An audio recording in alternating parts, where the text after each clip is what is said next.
Nalilito ka ba kung anong ibig sabihin ng marathon pace? Bago ang lahat, ano ang pace? Ito yung bilis kapag tumatakbo ka sa 1 kilometro o time divided by distance. 21 km at marathon pace. Ano bang ibig sabihin ng marathon pace? Ito yung goal pace mo. Ito dapat yung pace na ginagawa mo sa isang distance, yung bilis. Halimbawa, ang gusto mo sa marathon ay sub 4, gusto mo siyang makuha. Ang marathon pace na ginagawa mo, ang bilis dapat ng marathon pace mo ay 5 minutes and 41 seconds. So bakit sinasama ko to sa training ng marathon?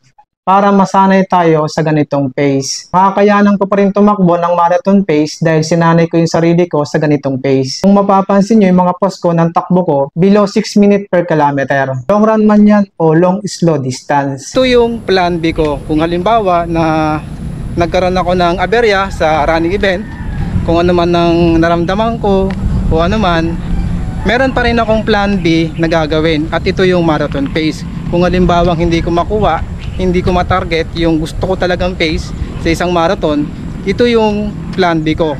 Maraming salamat guys sa panonood ng video ko. Ingat and run safe.